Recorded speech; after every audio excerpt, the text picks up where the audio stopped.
If you're happy with the same old ways of dating, if you enjoy sucking at communication, and you have no desire to improve your romantic life, then our podcast might not be for you. But if you want some out-of-the-box ideas to deepen your current relationships, broaden your sexual horizons, develop a better understanding of yourself, or learn more about non-monogamy, then you've come to the right place. I'm Jase. I'm Emily. And I'm Dedeker. And this is the Multiamory podcast.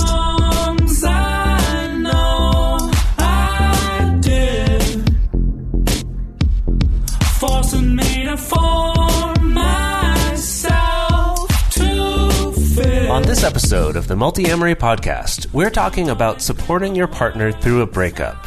We focus mainly on breakups in this episode, but many of these things apply if you're supporting your partner through other difficult times in other parts of their life, maybe with their family or something at work or something more serious and personal that's going on. Mm-hmm. I also want to have a little disclaimer on this that I'm sorry if the audio for Dedeker and myself is kind of echoey. We are in a house in Laos right now. We're in a Laos house. A Laos house. And this room doesn't have a lot of soft things in it. So it's a little bit echoey. We did our best to kind of put up padding around. But anyway, I apologize for that. Hopefully by next week we'll have figured out a little bit better solution. Second disclaimer is people who remember my trendy illness from last week or 2 weeks ago. It was so trendy that now Jase has it. So that's why he sounds the way he does. I'm like, I don't even notice it in my own head, but when I listen to recordings of myself, I'm like, oh God, it sounds like I have a cold. It's just a slight nasal-ness to your voice. Yeah. I hope that you guys don't give it to me via the airwaves, because that would be digital waves. Cool. The digital waves. Through the internet. The digital waves. That'll be the day when viruses figure out how to travel through the internet. Jeez, then we're all screwed. Oh, don't say that shit. Could happen. Oh, man. Anyway, so this episode it's a topic that comes up a lot, actually, but doesn't get discussed very often. There's a lot of, we've done episodes on breakups in the past, how to handle breakups. There's some advice out there about helping friends through breakups, but there's really not even a ton of that. It's kind of more tips for getting over your own breakup. So this episode is about supporting your partner when they're going through a breakup. And I suppose this could actually be helpful if you're the one going through the breakup as well, of just kind of realizing what kind of support you might need or something you might be wanting that you're not getting. But this is specifically focused on helping support your partner while they're going through a breakup. Well, this is another scenario where we don't have a social script for this either. There's a lot of these scenarios when you start coloring outside the lines of traditional relationships. Where that is a new situation for many of us, of knowing how to be the one who's trying to just be generous and caring and compassionate to a partner who's going through a lot of pain, but it can bring up a lot of things for yourself also, even if you're the one who wasn't just dumped. Yeah. Jase, when you were talking about friends helping you through a breakup, that definitely made me think about times in my past when friends have helped me, and eventually, I talked about the person way too much, and my friend would just say, you need to stop talking about them. You're done now. And you can't really do that when you're partners with someone. I think you have to be a little bit more tactful because, you can be hurt a little bit more easily when it's someone with whom you're romantically involved. So we'll definitely get into that for sure. That's a really good point, that there are things we are more sensitive to with our romantic partners than we are with our friends. Yeah, for sure. Kind of that tough love can be a little bit harder from a romantic partner. Yeah. So we've split this episode up into 3 sections. The first one is about caring for your partner. So this kind of stuff that you think of first, right? How can you best care for your partner? And then we're going to talk about caring for yourself, because it can be challenging. It can bring up some feelings when you're trying to support a partner through a breakup. And then finally, some tips about caring for your relationship, how to keep your relationship going strong and communicating well, even while dealing with something difficult in one of your lives.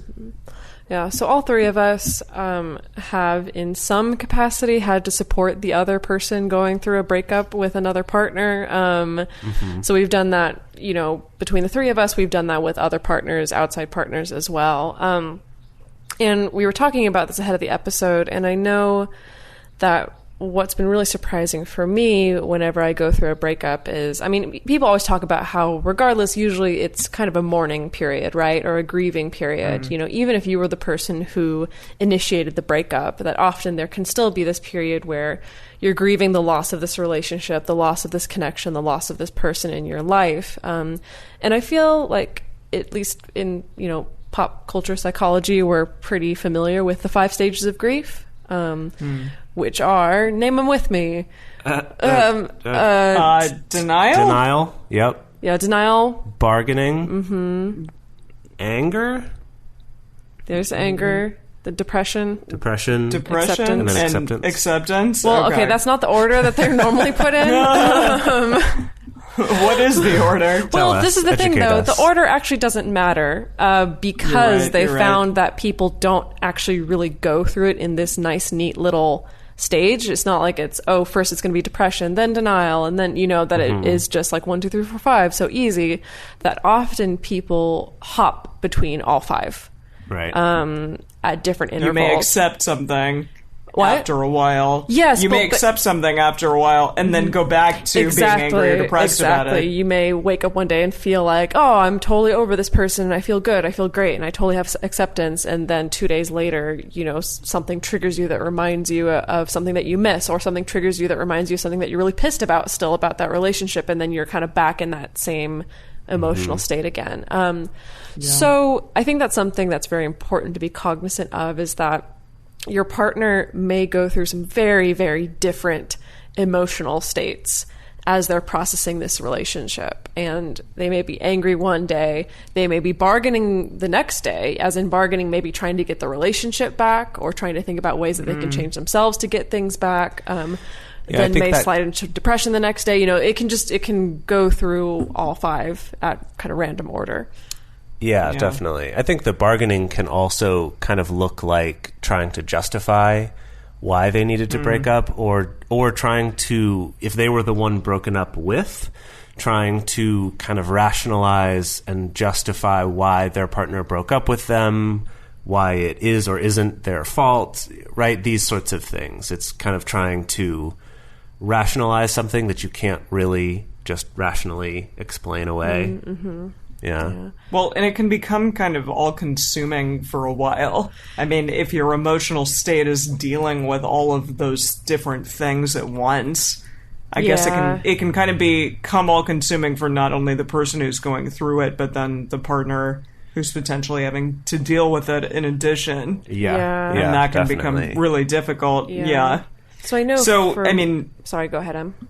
Oh, no, just with that, I want to definitely, when we were talking about this before, I want to stress the Triforce of Communication. Can we refresh what that is for people who might be just joining us on this episode? So the Triforce of Communication is basically a way of breaking down the 3 purposes of communication, and by understanding these 3 different purposes will help you understand the best ways to respond to people if you know which part of the Triforce they're going for. So number 1 is sharing something purely to connect with someone.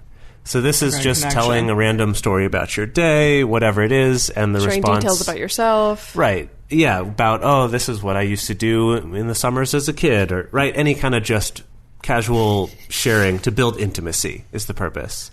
Triforce number 2... I summered in Maine. Yeah. Summered in Maine.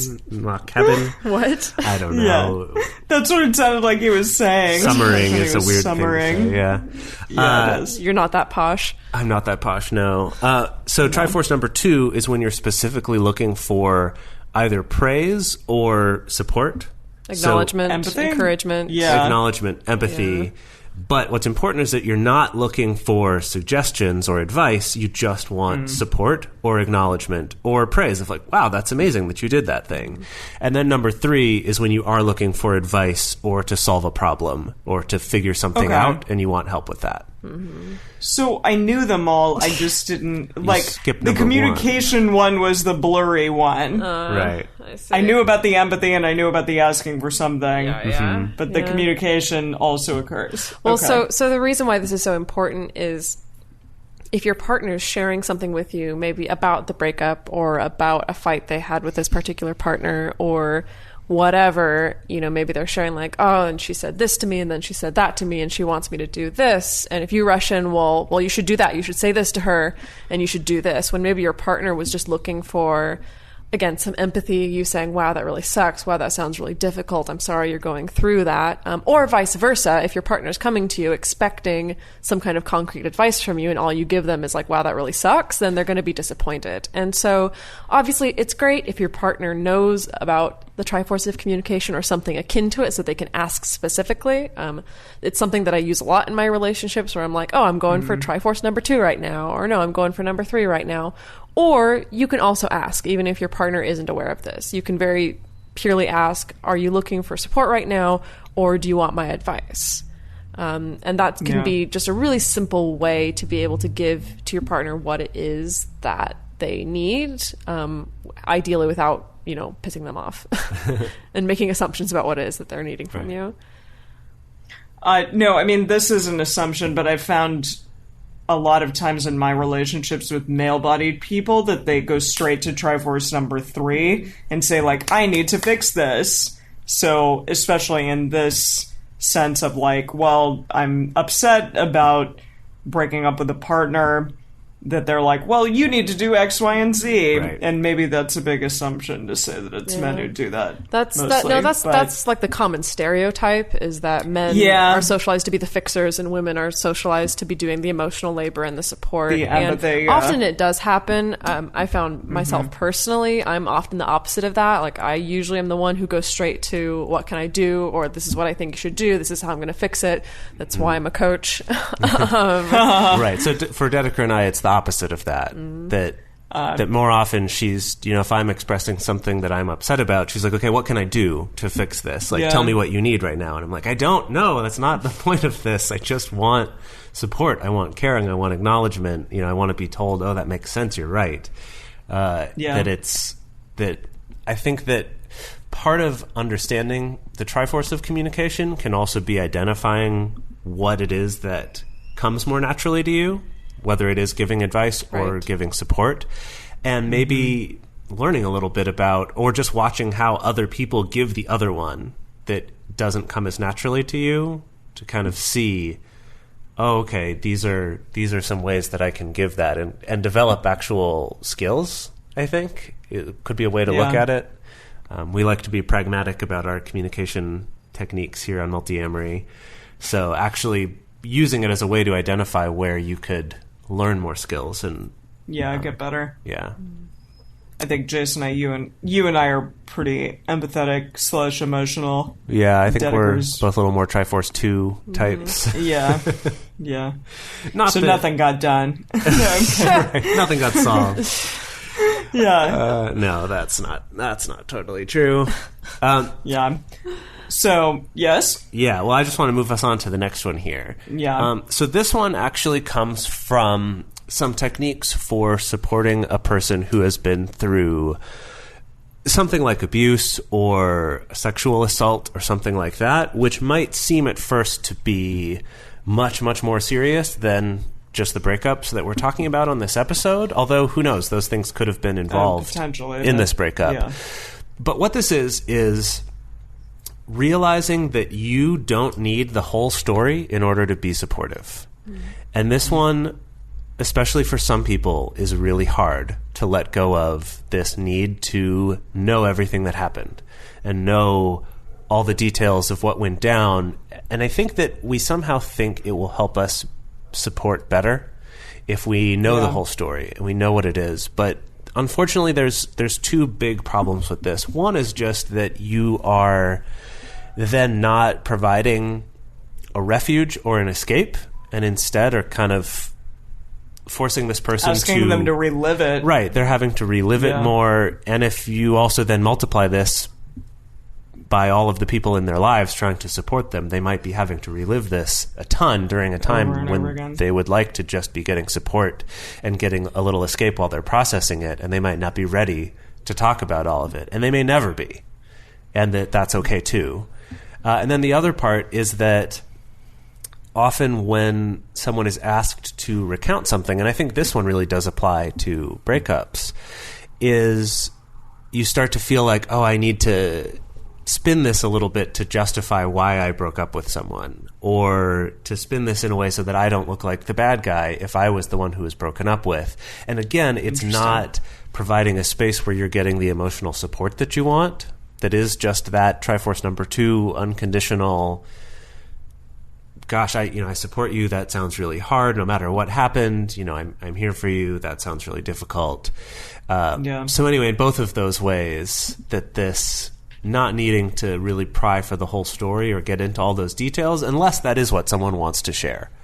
And I know that for myself, when I've gone through some difficult things that have also been a little bit embarrassing at the same time, which I think can come up in breakups or in some of these situations, it takes me a while before I'm finally ready to get into some of those details. Maybe not even specifically embarrassing, but just vulnerable, right? Sure, because maybe that's a better way to put it. Vulnerable. Because somebody breaking up with you is vulnerable, right? Somebody rejecting you is vulnerable. Yeah.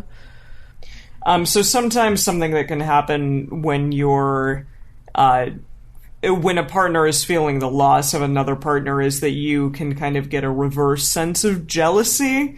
Like, oh God, this person is really upset about the loss of this partner. I'm jealous about that, or I'm having feelings of jealousy over it, which is a really interesting concept considering, like, the relationship is now over, but it sort of throws it to the forefront, like, potentially how meaningful that relationship was at one point to them, and it can kind of cause maybe feelings of jealousy there. Yeah, I know. Yes, Dedeker. I think what I see comes up for a lot of people is people, they see their partner going through so much pain and so much sadness, and they wonder, well, if our relationship ended, would they be this sad? Would they be this hurt about losing me? But I mean, no one wants to find out. It is this weird catch-22 kind of situation where it can still bring up these feelings of jealousy and wondering if your partner has that same emotionally intense connection to you as they do to this other person.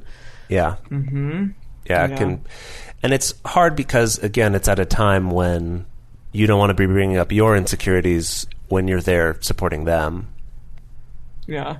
I mean, when Dedeker went away to Utopia, Jase, I mean, I was upset about it too, but I guess my rational brain kicked in a little bit more there. I knew, like, eventually she would be back, even though it was a challenging time, but Jase was he was going through a rough time there, and if you read Dedeker's book, like, additional things were occurring.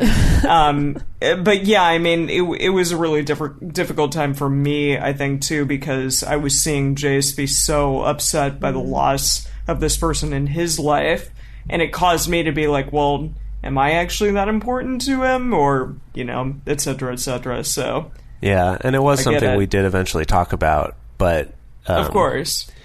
But at the time, I think that was our first experience really dealing with that kind of situation. So we didn't really understand that was a thing to be concerned about and didn't anticipate that. And it was a difficult thing. For sure. That it had gotten to this point where my being upset about Dedeker being gone was then also hurting the relationship that I still had with me at the time. So that was... I mean... not the best. It's just yeah. Well, yeah, it's challenging when it's like a day in and day out thing, and that's, I mean, I don't know. It's interesting too on the reverse end, which I guess we can start talking about now. But when you're excited about the end of a relationship that your partner's having, like say you see a person in a bad kind of relationship for a while. And then all of a sudden, when it ends, you're like, yes, thank God. Yeah, we've all been in that scenario, either where someone was in a bad relationship that we really wanted them to not be with this person, or if, maybe there's a metamor that you don't get along with, or they've been kind of shitty to you, or you don't like them. Right.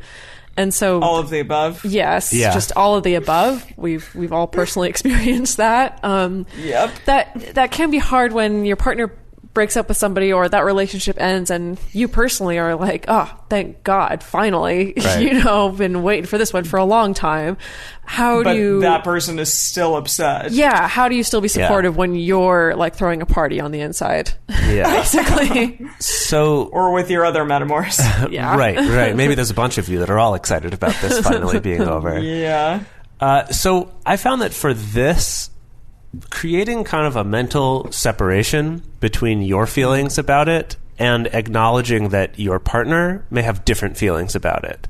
And just, I feel like in the moment, it can be hard, especially if it was a really bad relationship. It can be hard to think, how is my partner not just overjoyed to be out of this relationship that I've seen has been so bad for so long? But instead, understanding and just taking this mental leap of faith to say, I know that that's not the experience when you're actually in it, and I know that they're going to have a hard time with this, and just realizing that doesn't mean there's anything wrong with them. It doesn't mean that they don't get it, that this relationship wasn't great, but to just give them their time and understand that they're going to need that to process their feelings, and not all of that is going to be joy on their part.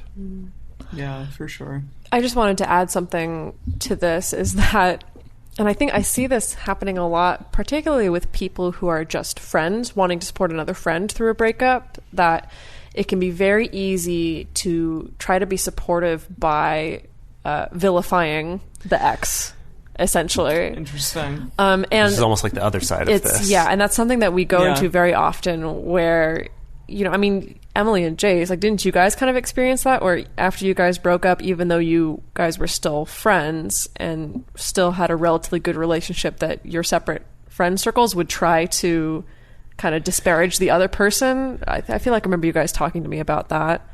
Yeah, I mean, I don't know. That happened with... That's unfortunate. Yeah, I mean, that happened with Emily's, her friends and family when we first broke up, as we were transitioning into having an open relationship, which then, became a polyamorous relationship and all of that. That definitely came up where they were quick to jump to vilify me as a way to support Emily, which then unfortunately made us transitioning to an open relationship much harder, because then now they were already talking about what a bad person I was. And then later, when Emily and I broke up for realsies later, a year and a half, 2 years later, then I did find that in trying to just get emotional support from some of my friends, that they would want to jump to this, oh yeah, geez, Emily, that jerk, or whatever. Or maybe even like people asking questions of like trying to get to the bottom of what the other person did wrong so that they can then hop on that. Yeah, of kind of what, and it was this tough thing of having to be like, no, it's not like that. Like, I'm sad about it, but I don't think she's bad. We're still friends. I'm still upset. I'm still hurt about it, but it's not right. Do you know what I mean? It's this tricky distinction between someone doesn't have to be the bad guy to have hurt you. And I think that's the same with your metamors or your partners. Yeah. Like maybe they've been hurt by someone, but it doesn't have to be. Well, yeah, no, someone doesn't have to be the bad guy for you to feel hurt. Right. There's a distinction between someone hurting you and you feeling hurt. Sure. Yeah. But I think I wanted to address that just because I know that there's probably a temptation there where if your partner just went through a really bad breakup, that even if they are disparaging, the person that they just broke up with, maybe hold off on jumping on that train also. Just because, as we mentioned earlier, your partner's probably going to go through a variety of emotions, and the next day they may not want to hear you calling their ex a bitch when they're in the more mourning phase and like being sad about the things that they miss. Maybe when they're in the angry phase, they're like, yeah, totally. But maybe not so much, so just to be aware of that maybe is not the best default tactic to go to in trying to support your partner. Yeah. Taking care of your partner going through a very difficult time like this, it requires a lot of emotional labor. And emotional labor is a topic that I want us to record a whole other episode on because it's a hot topic and it's one that needs to be talked about and is often not talked about within the context of relationships. But because you're probably going to be expending a lot of emotional labor that's giving a lot of energy, a lot of time, a lot of effort on your part. And that can get very draining very quickly. And so that's why it's also very important to make sure that you're caring for yourself as well during this whole process. Because we found that what can happen, and it's hard to get away from this because, I mean, this is such a big part of kind of the couple-centric way that we are encouraged to build relationships, but we're very much encouraged to build relationships where your primary and usually only support network is your romantic partner. And that's it. Yeah. You know, that's how a lot of monogamous relationships are built. And so it can be really hard when the only person that you go to for support is your partner, and then your partner gets drained, and then they have a bad day, and then they go to support for you, and so then you get drained. And so it's essentially becomes this like ping pong game of you guys giving your emotions back and forth to each other, and no one's actually really happy at the end of the day. And both people are drained, essentially. So that's why we really encourage people to find some sort of support network that is outside of your partner. It doesn't mean totally abandoning going to your partner for anything. It doesn't mean that, never asking your partner for support, but just finding somebody else, and it could be a close friend. It could be a family member. It could be a poly processing group or a discussion group. It could be an online community, just somewhere where you can go to receive support, because particularly in a time like this, if your partner's going through a breakup, they're probably going to have very, very little emotional energy or labor to give back to you for supporting you as well. And don't forget your self-care, like if you're feeling really shitty, go to a spa or something. Go get that Thai massage. Or whatever it is that your self-care is. It could be masturbating. Anything. It could be comic books. It could be masturbating. It could into be playing comic video books. games. I don't know. Yeah, it could be, playing Legend of Zelda Breath of the Wild for 2.5 hours. Whatever it may be. I could really go for some hours of video games. I haven't had that kind of time in a while. Yeah. I know. I wish I could give you guys my Switch, but I'm still working on Zelda, so actually no. Yeah. But yeah, I mean, do that, because often it's going to be challenging to have to deal with your own emotional labor in addition to your partner's, and so sometimes you just need to take a little bit of time and veg out and do something for yourself. And that's why if you are the person who is going through a breakup right now, just to be aware of that also, that of course you're going to expect the support of your partner, but also being aware that they are not a limitless supply of support or energy. No. And so also encouraging on your side as well to reach out to your extended support network and also to do some self-care. Yeah. And it's interesting how much, I don't know, and maybe this is just a me thing, but I think that it's probably not, how much I tend to expect of my romantic partners and how much leeway I tend to give my friends. Like, say my romantic partner isn't being exactly what I want them to be in that moment, I may get really frustrated with them and really like, why aren't they doing what I want? But then if a friend did roughly the same thing or gave me a little bit more tough love, I may be like, yeah, okay, they have a point. And yeah, maybe they don't want to totally be my, oh, yes, honey, I'm sorry this is happening or whatever. And it's something good to think about in that moment, because you do tend to give your friends a little bit more benefit of the doubt.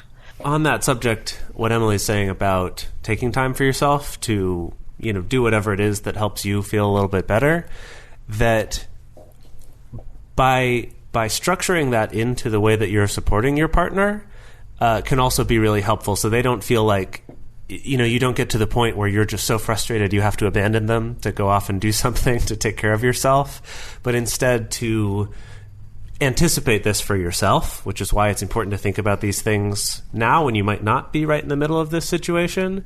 So you can say, hey, I'm going to take a little bit of time to go do these things. Is there anything you need right now? Can I get anything for you while I'm out? Or whatever it is, check in so they know that you're still there, you still care, but you just are going to go do something else instead of getting to that point where it's just like, oh my God, I have to run away and go do this other thing. That's a great idea. Yeah. So let's bring it back to our very last section here, which is about caring for your relationship, the relationship that still exists between the two of you. Because obviously, just because this breakup is happening, the world still turns. You guys have your own dynamic that's still going on. You're going to have your own arguments, your own issues to work through. And so that's why it's still important to, not only care for your partner, but to care for yourself, but to make sure that both of you are still able to care for your relationship.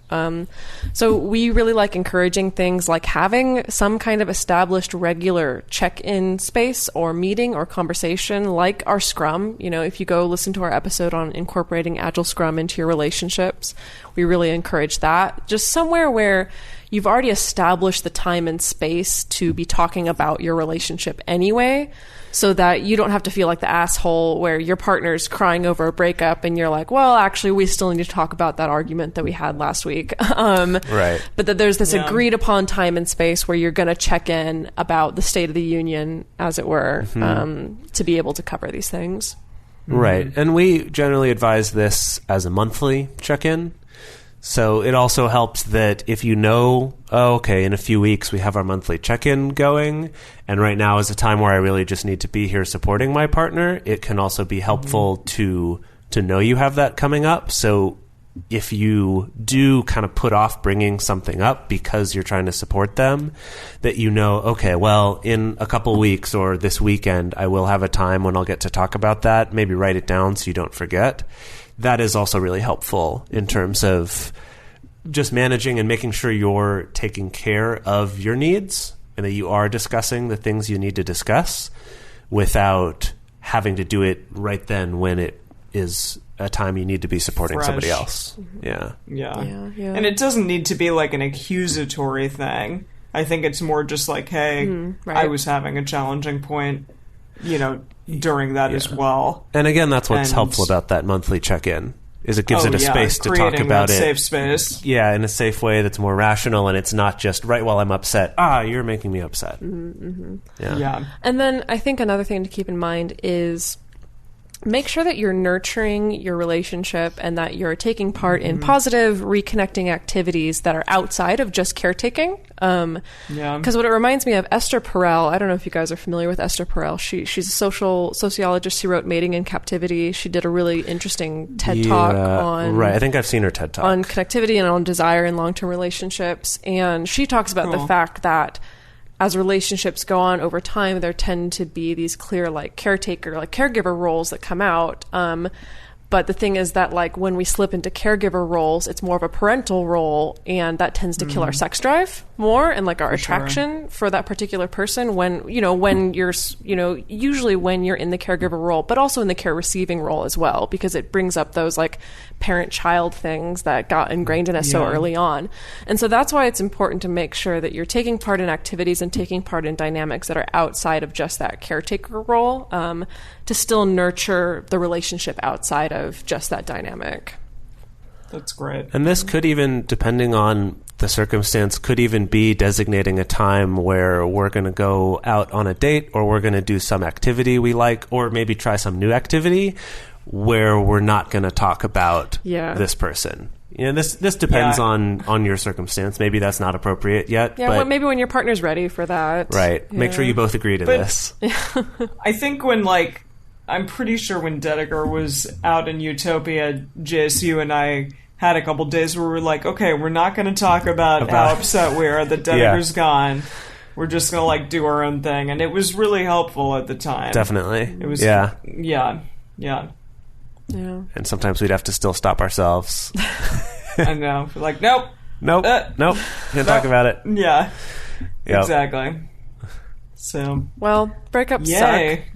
They do suck, but yeah, this was a challenging episode for all of us. Yeah.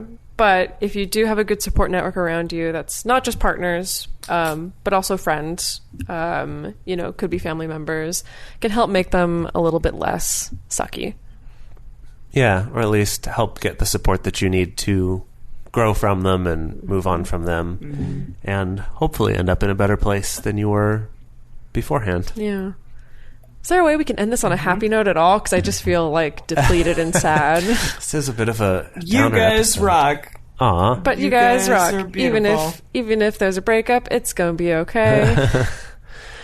Yeah. Well, at one of the things that we talk about in our Agile Scrum episode is ending every Scrum with what we call an appreciation round. Oh, yeah. And this is something that Dedeker and I have started incorporating into other things, not just our monthly meeting, but also just if we've had a difficult talk or we're just having a difficult day. If we're both in bad moods and like If we're snappy just with both each in other. whatever it is, that if we get to a point where it settles, we'll kind of be like, hey, you know what? Can we do an appreciation round real quick and just take a little moment to tell each other what are the things you do appreciate about them? And it helps both, obviously to feel appreciated, but it also helps you to kind of remember that there are a lot of good things in your relationships, in this relationship, and in this person.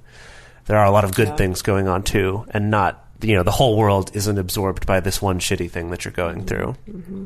Yeah. Well, I appreciate you guys that we can talk about painful things from the past in a way that's constructive, and we can talk about all our lessons learned and share that with all the good people listening to us. Mm-hmm. So thank you for that.